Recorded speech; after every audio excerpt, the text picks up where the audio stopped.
So with that, I'd like to transition into my spoiler report, so to speak. And like I said, it's kind of ironic because I said I hate spoilers, but I really didn't have any choice in this case when I attended the TNA show last Wednesday. But I'm going to go into my on-site report for TNA Impact Wrestling. They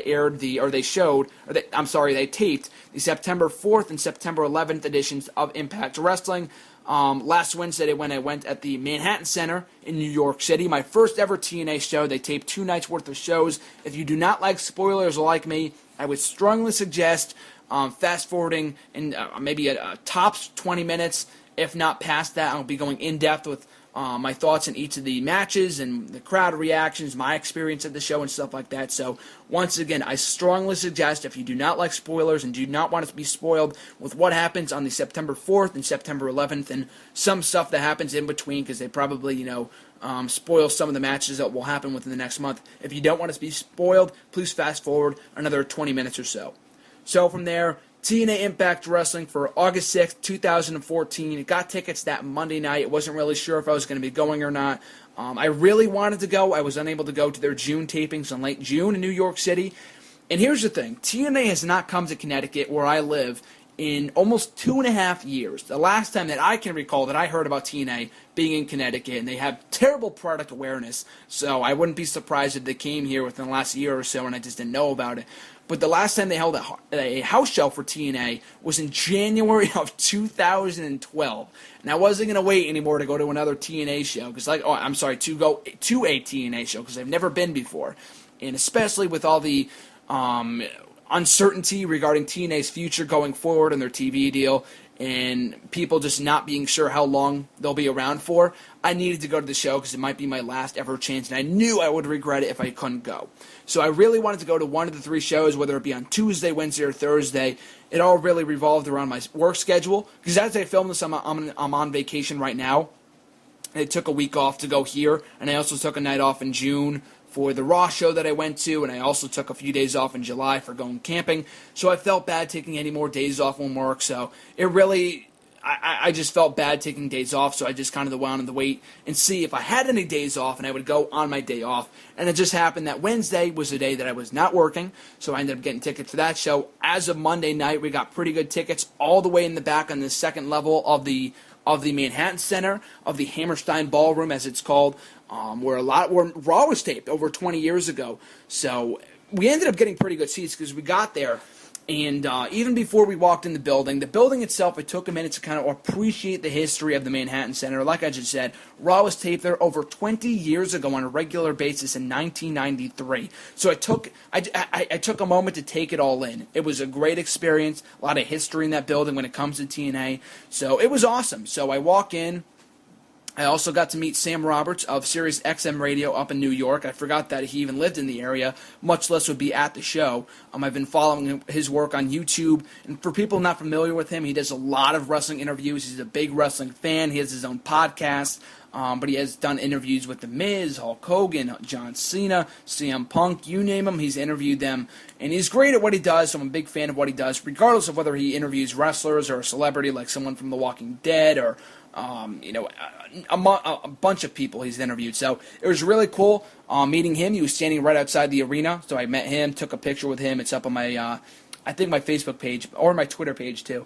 But that was cool. So I go in there, we get our tickets, we get checked out, we take the elevator up to where we're going to be, and before I even go to my seats, we're walking up the stairwell, and I just happened to run into none other than Hector Guerrero, one half of the Spanish commentators. That was pretty cool. Got to shake his hand, told him I'm a big fan of what he does, much respect. So that was cool. I should have taken a picture or got an autograph, and that was my mistake for not doing so. But it was cool meeting up with Hector Guerrero, and it just kind of served as a sad reminder to me as to why TNA doesn't have their English commentators, Mike Tenay and Taz, make the tapings. I guess they just do voiceover work in Nashville after they film these shows. And I already knew that. I knew they wouldn't be at the show because based off from what I've heard from other tapings that they've done at the New York City at the Manhattan Center from the last couple of months, I knew that they weren't in the building.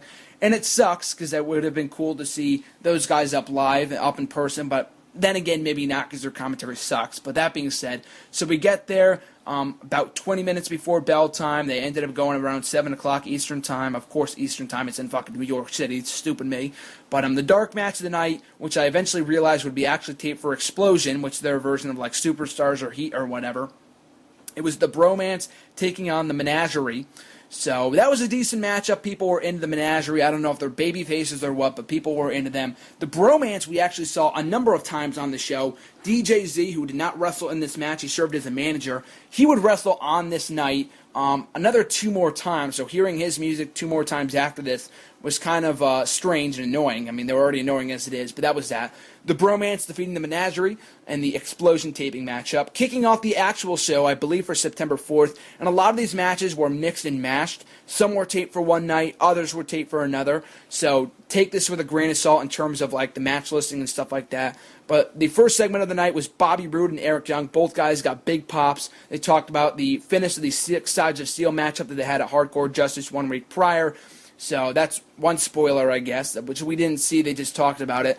I guess they had a 6 Sides of Steel match with Eric Young and Bobby Roode emerging victorious in a draw to determine the number 1 contender to the TNA World Heavyweight Championship, leading to a number 1 contenders bout between the two later on in the night. They just showed respect between one another, just a lot of talking. Like I said before, really cool to see Bobby Roode up and close, up in person. I've been a big fan of his for years now. Been a big Beer Money fan since 2008, since I started watching TNA. And that's the thing, too. I started watching TNA over 6 years ago, almost exactly 6 years ago. So to go to my first TNA show all these years later was an absolutely surreal experience, and I'll get to that at the end of my review of these 2 shows. So that was the opening segment. Taryn Terrell taking on Madison Rayne. A decent matchup. I heard some people call it a shit fest in the spoiler reports that I read. But for what it was, I thought it was pretty decent. Taryn Terrell, TV does not do her justice. She is absolutely gorgeous, as is Madison Rayne, but both ladies are absolutely on fire. Fiery women. Gorgeous. But anyway, a decent matchup. Taryn Terrell ended up going over. A botched finish. I think Madison Rayne almost botched her finisher. Some sloppy spots thrown in, but for what it was, I thought it was a decent contest. Terrell went over. Chris Melendez, the troupe that they ended up signing a couple of weeks ago, the guy with one leg. They put out a press release for him. You've probably heard about it right now. Great signing for TNA. I'm hoping they're not trying to capitalize off of his momentum and stuff like that, with him having only one leg and all the media attention they'll be having and stuff like that. And hopefully he is pretty good. And I saw his first match here. He ended up wrestling his first ever matchup for TNA against Zema Ion.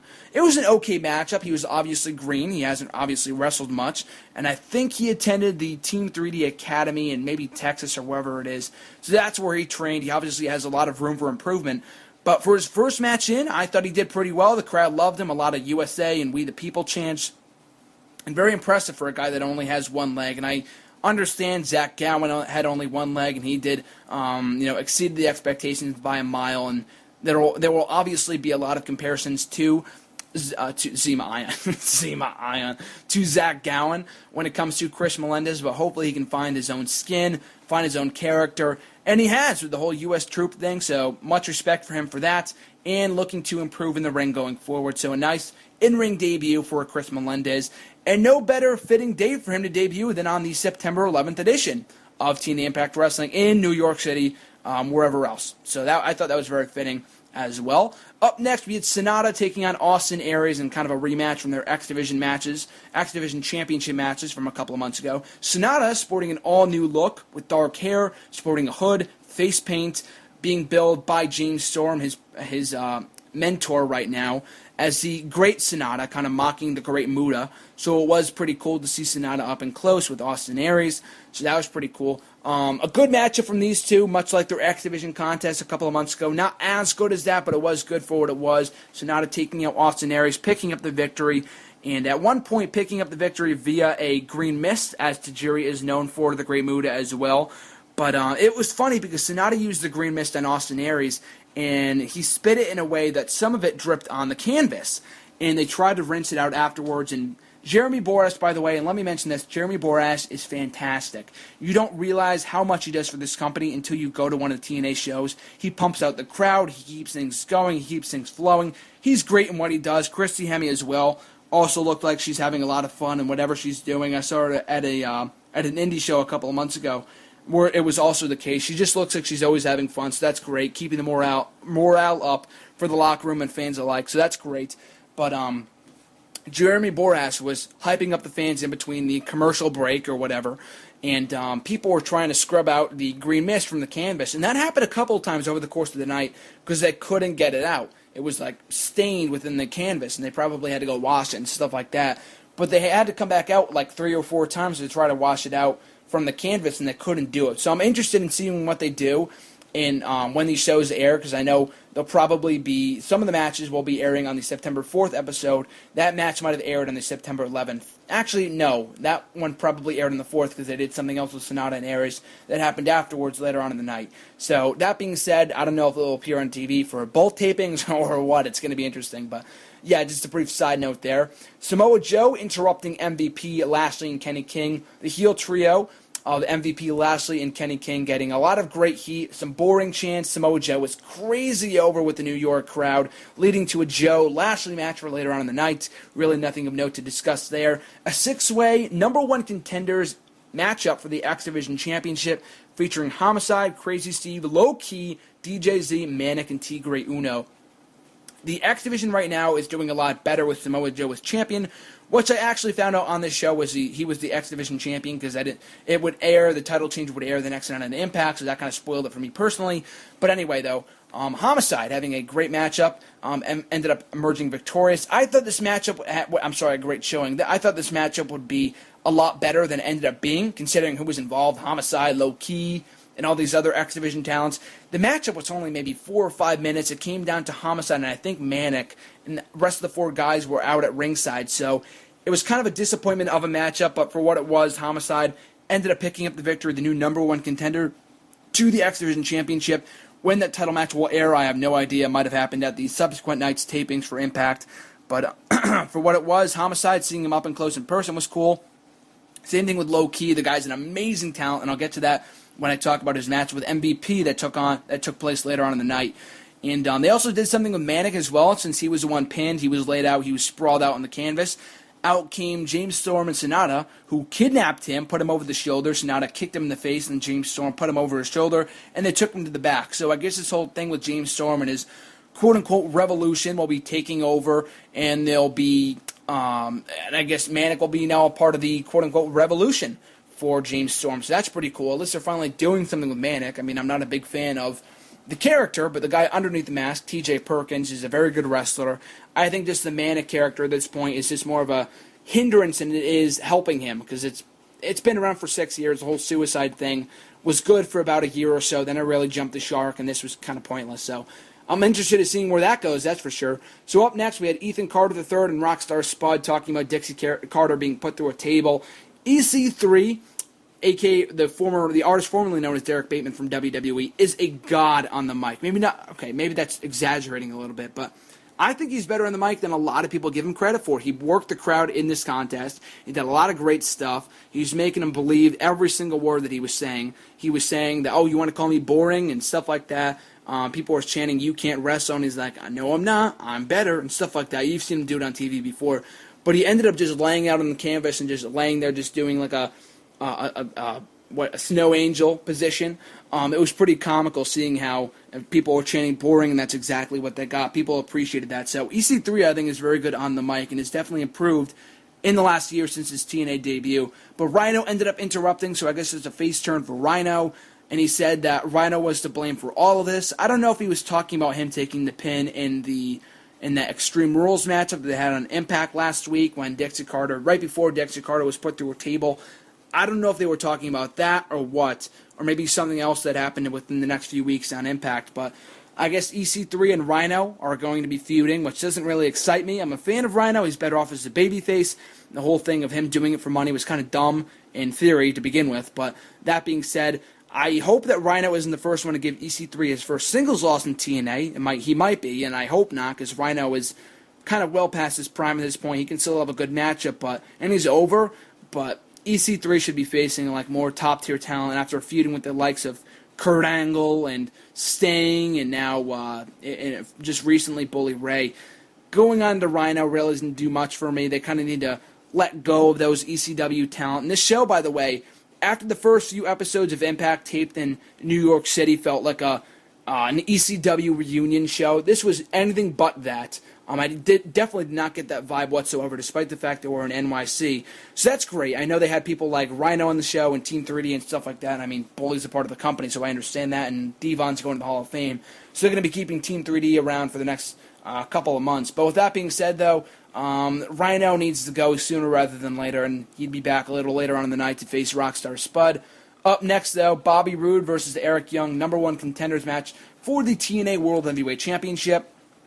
Very good matchup here from Bobby Roode and Young. A lot of close near falls. Some people weren't really into most of it because we weren't really given an incentive to cheer one guy over the other. But even still, a lot of solid, great wrestling from both guys. And Bobby Roode emerging victorious and new number 1 contender to the world title. And that matchup ended up taking place on Thursday's set of tapings from the Manhattan Center in New York City. So looking forward to seeing that matchup. I think at the new No Surrender pay-per-view or whatever it was. I think they taped No Surrender on Thursday in NYC, so that's probably when that matchup is taking place. Up next, we had Bram and Magnus taking on Sam Shaw and Gunner in tag team action. People did not care for this whatsoever. I'm a Magnus fan, but even still, I just did not care for this matchup, and neither did a lot of people in the arena. The matchup got zero reaction. The whole Sam Shaw and Gunner thing, I just think is dumb. I just do not like it. It is not logical whatsoever. Gunner was doing well for himself. I mean, I'm not a Gunner fan, but he was doing well for himself as a singles competitor when he was feuding with James Storm a number of months ago in early 2014. But then he goes into this dumb storyline with Sam Shaw, which was a dumb gimmick to begin with, and that whole feud with Anderson bombed, and they're still doing that on TV. They didn't interact whatsoever on the show, so I don't know if they did any backstage segments, which we didn't get to see, by the way, because they taped all of that backstage, and we didn't have any Titantrons or whatever, which you probably know from seeing Impact these last few weeks in the Manhattan Center, so no video screens, and they didn't need them either. It was like with WWE, when they go to commercial during like Raw and stuff, they air videos on their big Titantron, and when they went to commercial for TNA, Jeremy Borash was interacting with the crowd like crazy. So that's great with TNA. That's something that they vary with, and they vary in depth with WWE in a lot of different aspects. That one being one of them. That was pretty cool. But anyway, though, tag team matchup, really nothing notable. It wasn't bad at all. Just people just didn't care. Bram and Magnus went over. Up next, we had one of the best matches of the night, to be quite honest with you. Gail Kim and Taryn Terrell for the Knockouts Championship, and I think their third encounter, because their most recent encounter on an episode of Impact went to a no contest due to the beautiful people. This one had no interference. Great wrestling from both Taryn Terrell and Gail Kim. Like I said before, in terms of Terrell, and in regards to Taryn Terrell, TV does not do her beautifulness justice whatsoever. TV does not do her justice anywhere, and regardless, she is absolutely gorgeous. But a great matchup from Gail Kim and Taryn Terrell. Absolutely stole the show. I thought this was a terrific matchup from Gail Kim and Taryn Terrell. Really, really some great stuff here. A lot of holy shit chants. That was cool, because I think this is awesome chants are very overrated in many regards when it comes to TNA fans. So some started chanting, "This is cool" instead. So this is awesome. This is cool. Like that kind of back and forth chant. So I thought that was really funny. But anyway, though, Gail Kim ended up going over after a very strong showing from Taryn Terrell. So a great matchup, by far one of the best women's matches that I've ever seen. Almost as good as their last knockout standing and ladder matches from last year. So great stuff there. Gail Kim still your knockouts champion. Afterwards, some random music hit. Everyone looked towards the entranceway. I thought it was Awesome Kong for a second. I'm like, holy shit, she's coming back to TNA, baby. But then I realized, like, oh, she's on bad terms with the company. She hated Bubba the Love Sponge, or whatever bullshit happened in 2010, and she said that she would never be going back to TNA, so that kind of sucks. But and I'd probably much rather see her in WWE anyway. But regardless, the music hits. I think it's Awesome Kong. Out comes Havoc, Jessica Havoc instead, who they've been hyping up on TV for the last couple of months. This might have been her initial appearance. I don't know if she appeared at the Tuesday tapings. Probably not. But even still, a cool debut for Jessica Havoc. She got a big pop when she came out. Demolished both Gail Kim and Taryn Terrell here. Just making an impact, no pun intended, her first night in. And it will probably be Gail Kim versus Havoc for the Knockouts Championship, either a No Surrender or Bound for Glory even. And that's probably why they had Gail Kim go over. I was hoping Taryn Terrell would come out of this as the new Knockouts Champion. I think she deserves to be at this point. But I can see why they would keep the title on Gail Kim for right now to build her up as a credible champion going into her rumored title defense against the debuting Jessica Havoc. So up next, we had a segment featuring Austin Aries calling out James Storm, talking about the actions during the Sonata matchup, telling to Sonata that, saying to Sonata that he was once a great wrestler before he joined up with James Storm, all that kind of thing. And then before he could say any more, James Storm and Sonata taking out a double team attack on Austin Aries. Out comes Tajiri, who had been advertised for the tapings. He might have been on Tuesday's show. If he was, I don't know why or what role that he had. I thought this might have been his debut on the show. I guess not. But anyway, though, Tajiri getting a big pop when he came out, so good stuff there. That probably set up Austin Aries and Tajiri against James Storm and Sonata in tag team action for the Thursday night taping. Up next, we had Rhino against Rockstar Spud, and by this point, the show was really starting to drag. This show overall was longer than a WWE taping, believe it or not. Seeing how the show was 3.5 hours, Raw is usually a little over 3 hours on a good night. But this show really started to drag by this point, so it was good that a lot of these matches were short and sweet before we got to the main event. But Rhino taking out Rockstar Spud with a quick spear. The matchup was only about 2 or 3 minutes long. Not a spear, I'm sorry. A gore! It was a crazy finish. People weren't really into this, like I said before, because of the fact that it happened so late in the show, and people were just ready for the show to be over. But even still, though, a quick squash match, building to Rhino versus EC3 at some point in time, whenever that will be, I have no idea. Lastly, taking on Samoa Joe in a champion versus champion match, TNA World Champion against the X Division Champion. Good matchup, especially since Lashley is not known for his in-ring skills, but I think he has proven a lot of critics wrong. He has silenced the critics, he has proven the naysayers wrong, and that he's had a lot of great matches over the last couple of months with the likes of Eric Young, Jeff Hardy, and most recently Austin Aries at the Destination X special. His matchup with Samoa Joe was really no different. Got some help from Kenny King at ringside. Lashley hit a spear, got a 2 count. I think he hit another spear or got the Dominator or something like that, and picked up the victory. So a win for Bobby Lashley, or Lashley, I guess, as they are billing him now. Non-title victory. Up next, we had Mr. Anderson against Magnus, and I went crazy when I heard Magnus. Magnus' music too, but Mr. Anderson's music, because I thought at this point in the show they would not be having him on the show, considering he wasn't in any of the matches before this. So I went crazy. The crowd went crazy when they heard Mr. Anderson's music. Did his whole entrance shtick with, I'm from Greenway, Wisconsin, and, blah, blah, blah, blah, blah. Good stuff there. So, pretty forgettable matchup. Really wasn't anything about the matchup that was memorable, but I enjoyed seeing Mr. Anderson live regardless. MVP and Low-Ki having a hell of a matchup, very Japanese-esque. Great pace, great action, strong showings from both men, a lot of great drama. People were dead early on, but they really got invested in the action as it went on. A lot of great respect between MVP and Low-Ki. MVP shot a look of respect to Low-Ki after the matchup ended, but I don't know if that's teasing an MVP face turn. I mean, he only turned heel a couple of months ago, so it would seem to be too quick for that to be happening. But that being said, though, you never know with TNA. But great stuff there. I would say definitely in the top 3 best matches of the night, along with the Knockouts matchup. In this contest, the main event, a 3-way tag team match, tables contest, and match 2 of the best of 5 series. So if you're listening to this, you have no idea what I'm talking about. I guess TNA is doing a best of 5 series with the Hardys, Team 3D, and the Wolves for the TNA World Tag Team Championships. I guess the team to get 2 victories will be the winners of the series. So that's pretty cool. But match 2 was a tables matchup. I don't know what match 1 was. I don't know what match... Actually, I do know what match 3 is. But this matchup, off the charts awesome. Everyone here had a great showing. A lot of awesome action. People were on their feet the entire time. A lot of close near falls. A lot of close table spots. People were going crazy for this. A lot of this is awesome chance, and that is cool chance, or this is cool.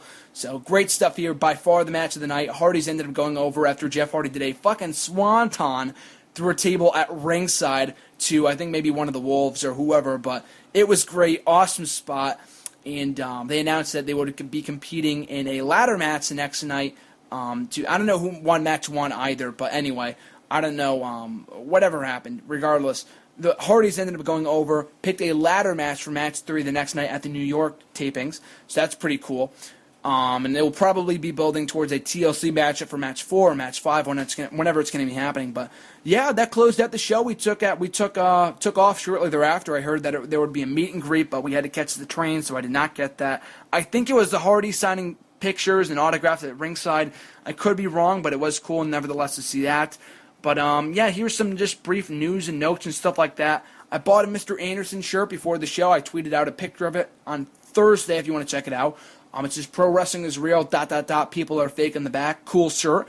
But also, they were having a thing over the course of the show. Jeremy Borash announced that if you tweeted during the show, hashtag TNA Live and hashtag TNA NYC, and tweeted at Impact Wrestling over the course of the show, you could win a free merchandise item. So I did just that. I tweeted a couple times with the hashtag and tagged Impact Wrestling in the tweet. And I ended up winning. I got a direct message from TNA saying, show this to the merch table, and you get a free item. They weren't really specific. I gave it to the guy, and it was Dewey Barnes of all people, if you remember Dewey Barnes. So I go up to the merch table, I see the guy, I see Dewey Barnes, and I say, I have my phone, so I said, so what if I win? What if I get a message from TNA? Do I get anything? He goes, let me see it. So I give him my phone. He analyzes it for about 10 seconds or so. He says, what's your shirt size? I say, what's my shirt size? And he goes, what's your shirt size? I go, large? He goes, here you go. Reaches into a box, grabs a Sting shirt, gives it to me, and that's it. It was a Joker Sting shirt, too. It wasn't even a good TNA shirt. It was a Sting shirt. It was a Joker Sting shirt, one of my least favorite gimmicks of all time in TNA history. Hated that gimmick, yet I got a t-shirt for it anyway. I'm not going to complain about getting anything free, but fuck you, Dewey Barnes, for giving me a shirt, a shitty shirt that was worth $10, nobody wanted. I thought to be able to pick a free item, a championship belt even, or at least a t-shirt that I wanted. I wasn't even able to pick out a shirt that I wanted. They just gave me a fucking random t-shirt with Sting on it. It was ridiculous. At least give me a Bad Influence shirt or an AJ Styles shirt or something, not the fucking bullshit Sting shirt. So fuck you, TNA, and fuck you, Dewey Barnes, but in all seriousness, was pretty cool to get a free TNA shirt. Other news and notes, crowd was pretty lively the entire night. I've seen some reports say that we were pretty dead.